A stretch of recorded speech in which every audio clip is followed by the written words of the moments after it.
नमस्कार दोस्तों, स्वागत है आपका हमारे YouTube चैनल जरधारी क्लासेस में। दोस्तों, हम यहाँ पे उत्तराखंड करंट अफेयर 2025 डिस्कशन कर रहे हैं और इस सीरीज के माध्यम से मैं आपको पिछले एक साल का यानी जनवरी 2025 से लेकर दिसंबर 2025 तक का उत्तराखंड करंट अफेयर हम डिस्कस कर रहे हैं। तो काफ़ी महत्वपूर्ण ये सीरीज दोस्तों होने वाली है आपके आगामी एग्जाम के लिए। और दोस्तों, यदि आप उत्तराखंड करंट अफेयर 2025 के कंप्लीट एक साल के नोट्स चाहते हैं तो हमारी ई बुक आ चुकी है, जिसका लिंक मैं आपको वीडियो के डिस्क्रिप्शन में देने वाला हूं, या आप गूगल पे सर्च कर सकते हैं जरधारी क्लासेस .in। इस ई बुक में दोस्तों आपको उत्तराखंड का कंप्लीट करंट अफेयर मिल जाएगा पिछले एक साल का 2025 का।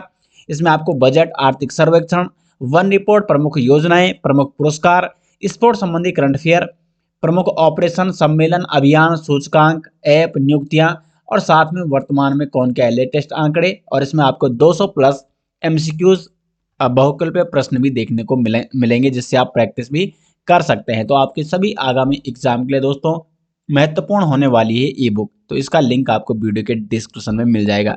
तो शुरू करते हैं दोस्तों आज की वीडियो। 8वां राष्ट्रीय पोषण माह 2025। दोस्तों, राष्ट्रीय स्तर पर पोषण माह चलाया जाता है। तो जो इस वर्ष का 8वां राष्ट्रीय पोषण माह 2025 है, इसका समापन हुआ देहरादून में। समापन समारोह 17 अक्टूबर 2025 को देहरादून के हिमालयन सांस्कृतिक केंद्र में आयोजित किया गया था। इसकी थीम क्या थी? जो ये 8वां राष्ट्रीय पोषण माह 2025 है, इस वर्ष इसकी थीम थी स्वस्थ नारी सशक्त परिवार, जिसमें महिलाओं के साथ पुरुषों और युवाओं की भागीदारी पर जोर दिया गया। इस पोषण अभियान की अगर हम शुरुआत की बात करें तो इसकी शुरुआत प्रधानमंत्री श्री नरेंद्र मोदी द्वारा 8 मार्च 2018 को की गई थी और इसे अब मिशन पोषण 2.0 के तहत संचालित किया जा रहा है। तो इस मिशन की शुरुआत कब की गई थी? 8 मार्च 2018 को प्रधानमंत्री नरेंद्र मोदी द्वारा। अभियान की निगरानी और डेटा प्रबंधन के लिए पोषण ट्रैकर ऐप का उपयोग भी किया जाता है। इस वर्ष के पोषण माह के 6 प्रमुख विषय थे। कौन कौन थे? सजग भोजन, प्रारंभिक बाल देखभाल एवं शिक्षा, पोषण व्यवहार, पुरुषों की भागीदारी, वोकल फॉर लोकल और डिजिटलीकरण। ये 6 प्रमुख विषय थे राष्ट्रीय पोषण माह 2025 के, जो कि 8वां था। और देहरादून में इसका समापन समारोह 17 अक्टूबर 2025 को आयोजित किया गया था। तो थीम भी मैंने आपको बता दी है। इंपॉर्टेंट क्वेश्चन बन सकता है दोस्तों यहाँ से एग्जाम में। नेक्स्ट यहाँ पे विज्ञान एवं प्रौद्योगिकी प्रीमियर लीग, यूकोस्ट यानी Uttarakhand state council for science and technology के द्वारा उत्तराखंड राज्य विज्ञान शिक्षा एवं प्रौद्योगिकी परिषद, इसने प्रदेश यानी उत्तराखंड में पहली बार विज्ञान एवं प्रौद्योगिकी प्रीमियर लीग का आयोजन किया।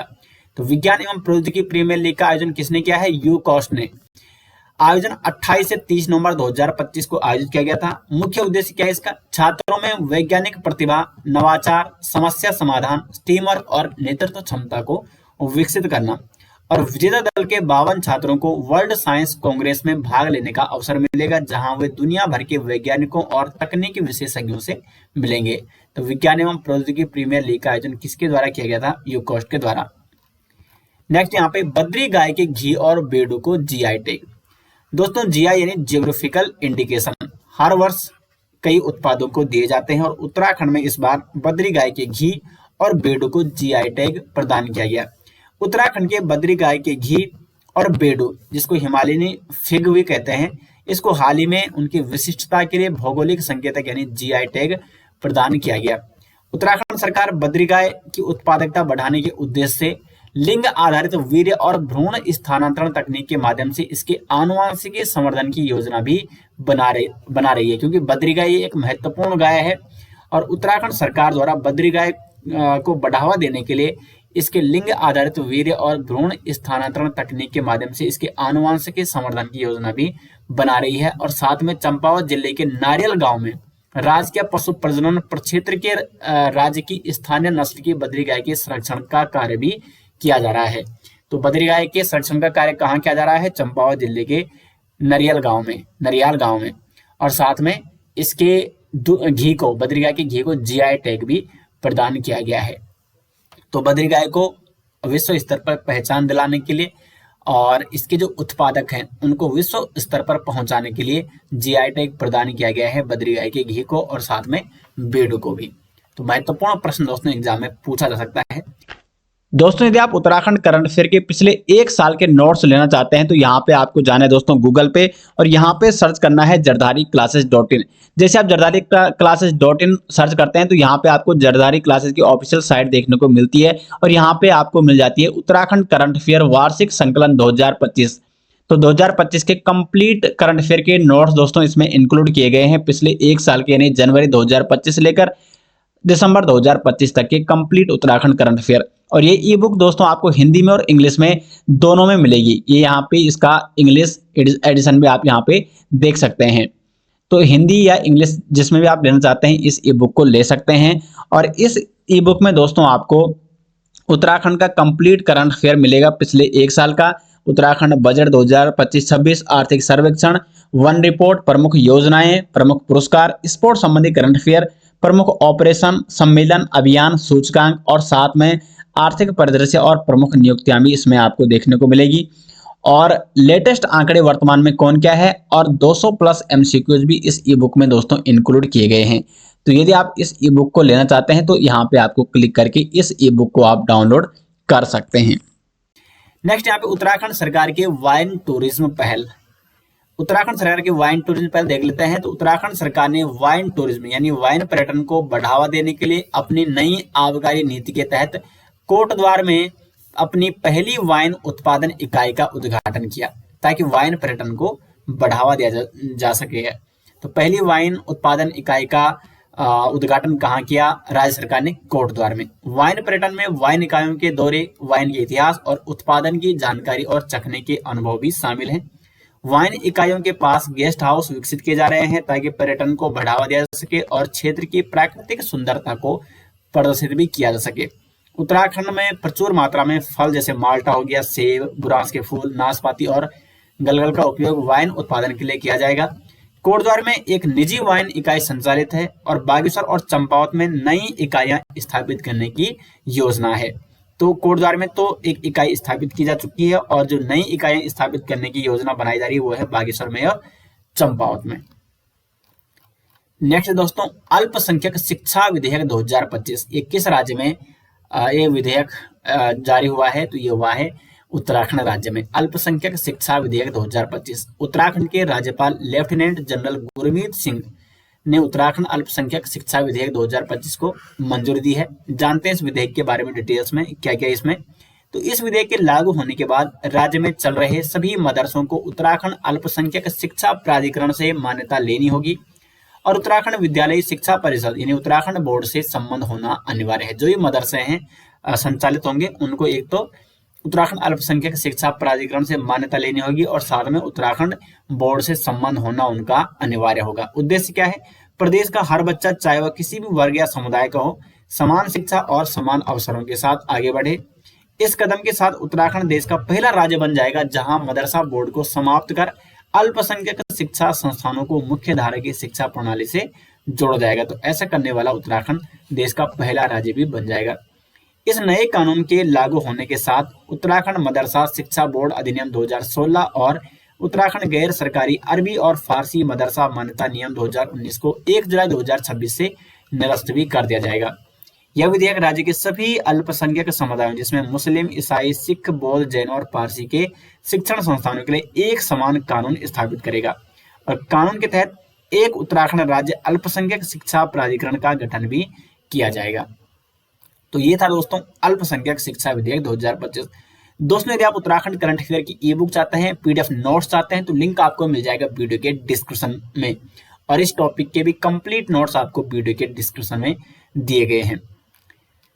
नेक्स्ट दोस्तों, उत्तराखंड का पहला आधुनिक बहुउद्देशीय जिला दिव्यांगता पुनर्वास केंद्र DDRC देहरादून में शुरू। तो उत्तराखंड का पहला आधुनिक बहुउद्देशीय जिला दिव्यांगता पुनर्वास केंद्र कहाँ शुरू किया गया है? देहरादून में शुरू किया गया है। देहरादून के गांधी शताब्दी अस्पताल में से शुरू किया गया है और उद्देश्य क्या है? दिव्यांग जनों को एक ही स्थान पर व्यापक सेवाएं प्रदान करना। यह केंद्र दिव्यांगता प्रमाण पत्र, फिजियोथेरेपी, परामर्श, सहायक उपकरण और सरकारी कल्याण योजनाओं तक पहुंच जैसी सेवाएं प्रदान करेगा। यह केंद्रीय समाज कल्याण विभाग की निगरानी में एक नोडल एजेंसी के अधीन भी कार्य करता है। सिरकारी, भ्योल, रूपसिया, बगड़ जल विद्युत परियोजना को मिली मंजूरी। ये यहाँ पे हो चुका है, ऊपर हम आपको बता चुका हूँ उत्तरकाशी में धराली की बाढ़ के बारे में। नेक्स्ट यहाँ पे सिरकारी भ्योल रूपसिया बगड़ जल विद्युत परियोजना को मंजूरी मिल गई है। कहाँ पर ये जल विद्युत परियोजना इंपॉर्टेंट है एग्जाम की दृष्टि से, तो उत्तराखंड में स्थित सिरकारी भ्योल रूपसिया बगड़ जल विद्युत परियोजना को वन सलाहकार समिति से सैद्धांतिक मंजूरी मिल चुकी है। ये परियोजना है उत्तराखंड के पिथौरागढ़ जिले में गौरी गंगा नदी पर। इंपॉर्टेंट परियोजना है दोस्तों, क्योंकि देखो जो पॉइंट जो टॉपिक अगर करंट में चर्चा में है तो उसके एग्जाम में आने के चांस अधिक होते हैं। तो सिरकारी भ्योल रूपसिया बगड़ जल विद्युत परियोजना ये है पिथौरागढ़ में स्थित है और गौरी गंगा नदी पर है। इसकी स्थापित क्षमता 120 मेगावाट। गौरी गंगा ये उत्तराखंड में पिथौरागढ़ जिले के मुनस्यारी तहसील से होकर बहती है और यह है काल नदी की सहायक नदी। उत्तराखंड का पहला साइकेड गार्डन हल्द्वानी में स्थापित। तो उत्तराखंड का पहला साइकेड गार्डन कहाँ स्थापित किया गया है? हल्द्वानी में स्थापित किया गया है। जानते हैं इसके बारे में डिटेल्स, कुछ महत्वपूर्ण बिंदु। तो हल्द्वानी में राज्य का पहला साइकेड गार्डन स्थापित किया गया है और ये 0.75 हेक्टेयर क्षेत्र में फैला हुआ है। साइकेड की 31 प्रजातियां इसमें शामिल की गई हैं, जिसमें 17 संकटग्रस्त प्रजातियों को भी यहाँ पे संरक्षित किया गया है, जिसमें भारत की 9 देसी प्रजातियां भी शामिल है। इसमें कुछ महत्वपूर्ण प्रजातियां जैसे साइकस एंडामेनिका, साइकस बिडोमिया और साइकस सिर्सिनेलिस, ये कुछ महत्वपूर्ण प्रजातियां भी इसमें शामिल की गई हैं। और इस परियोजना को जापान इंटरनेशनल कोऑपरेशन एजेंसी यानी JICA द्वारा वित्त पोषित किया गया है। अब यहाँ से महत्वपूर्ण प्रश्न इस प्रकार से पूछा जा सकता है कि उत्तराखंड का जो पहला साइकेड गार्डन हल्द्वानी में स्थापित किया गया है तो किसके सहयोग से स्थापित किया गया है?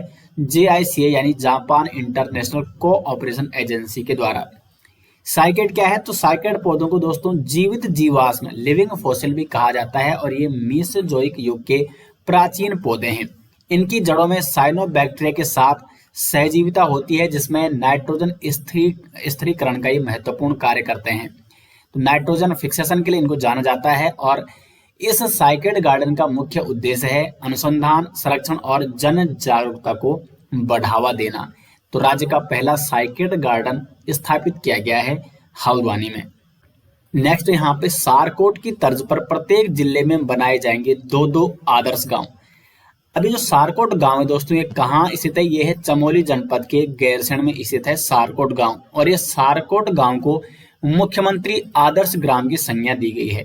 तो मुख्यमंत्री आदर्श ग्राम है सारकोट, जो कि चमोली के गैरसैंण में है और इसी की तर्ज पर प्रत्येक जिले में 2-2 आदर्श गांव बनाए जाएंगे उत्तराखंड में।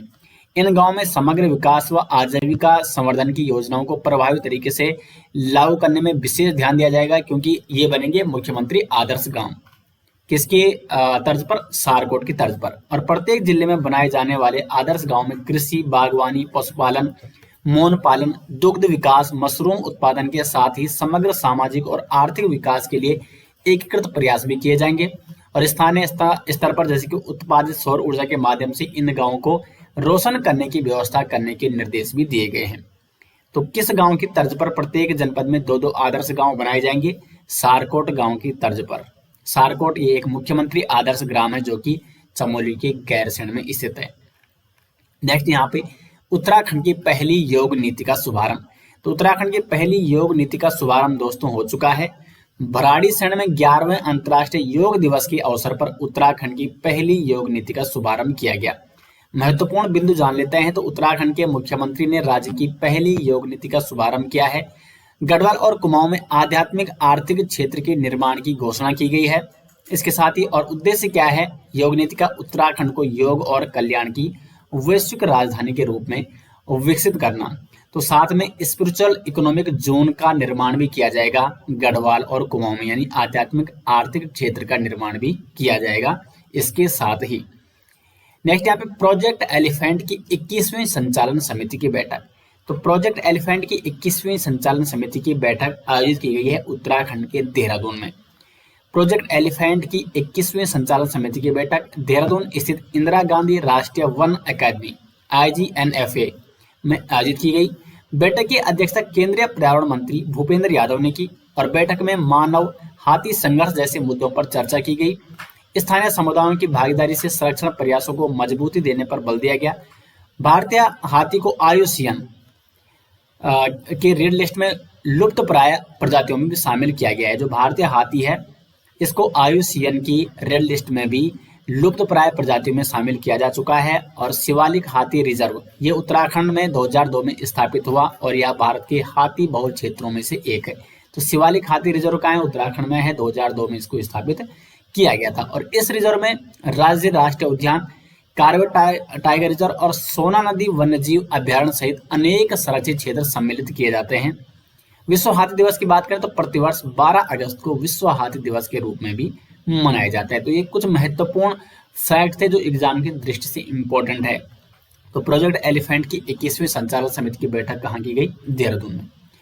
नेक्स्ट यहाँ पे प्रदर्शन ग्रेडिंग इंडेक्स डिस्ट्रिक्ट PGID 2023-24। तो ये डिस्ट्रिक्ट की क्या है? यहाँ पे ये प्रदर्शन ग्रेडिंग रैंकिंग है, प्रदर्शन ग्रेडिंग इंडेक्स डिस्ट्रिक्ट PGID 2023-24 जो कि हाल ही में जारी हुई है। ये रिपोर्ट किसके द्वारा जारी की जाती है? तो शिक्षा मंत्रालय के द्वारा जारी की जाती है PGID रिपोर्ट। अगर हम राज्य की बात करें तो राज्य में इस रिपोर्ट में जो प्रथम जनपद आया है वो आया है नैनीताल, 600 में से 324 अंक।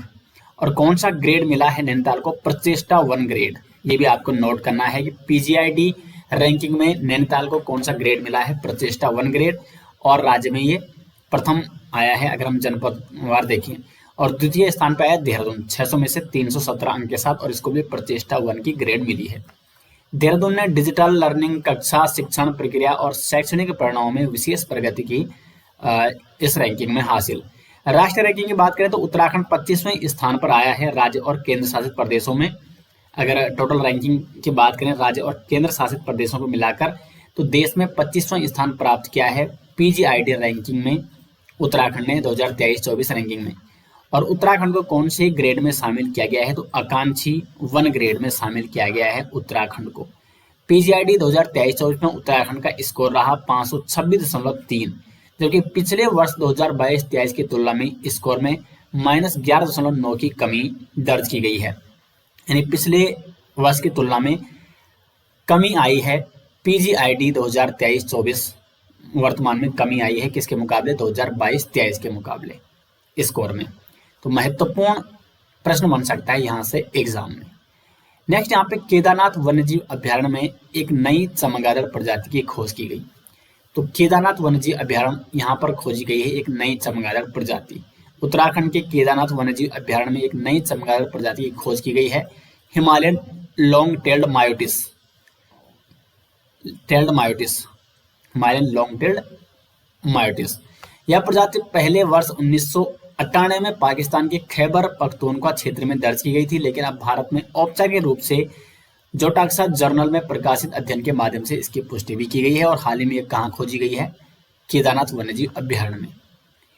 नेक्स्ट यहाँ पे राष्ट्रपति द्रौपदी मुर्मू ने देहरादून में राष्ट्रपति तपोवन और राष्ट्रपति निकेतन का उद्घाटन किया। द्रौपदी मुर्मू ने राष्ट्रपति तपोवन और राष्ट्रपति निकेतन का उद्घाटन कहाँ किया? देहरादून में। द्रौपदी मुर्मू ने अपने 3 दिवसीय देहरादून यात्रा के दौरान राष्ट्रपति तपोवन और राष्ट्रपति निकेतन का उद्घाटन किया है। इस अवसर पर आगंतुक सुविधा केंद्र और कैफेटेरिया जैसी जन सुविधाओं का भी उद्घाटन हुआ है। राष्ट्रपति निकेतन में राष्ट्रीय उद्यान की आधारशिला भी रखी गई है और उन्होंने राष्ट्रपति निकेतन, तपोवन और उद्यान की जैव विविधता पुस्तक का विमोचन भी किया है। इस अवसर पर उनके द्वारा कौन सी पुस्तक का विमोचन किया गया है? राष्ट्रपति निकेतन, तपोवन और उद्यान। इस पुस्तक में राष्ट्रपति निकेतन, तपोवन और उद्यान की 300 से अधिक वनस्पतियों और 170 से अधिक जीव जंतुओं की प्रजातियों की सूची दी गई है, जिसमें तितलियां, पक्षी और स्तनधारी जीव भी शामिल है। नेक्स्ट यहाँ पे राज्य का पहला कांच का पुल बजरंग सेतु। तो बजरंग सेतु ये बना राज्य का पहला कांच का पुल। जानते हैं इसके बारे में डिटेल्स। तो उत्तराखंड के ऋषिकेश में बजरंग सेतु नाम से राज्य का पहला कांच का पुल बनकर तैयार हो रहा है। तो राज्य का पहला कांच का पुल कहाँ बन रहा है? ऋषिकेश में, जिसका नाम रखा गया है बजरंग सेतु। तो बजरंग सेतु कहाँ है? ये ऋषिकेश में है और ये होगा राज्य का पहला कांच का पुल।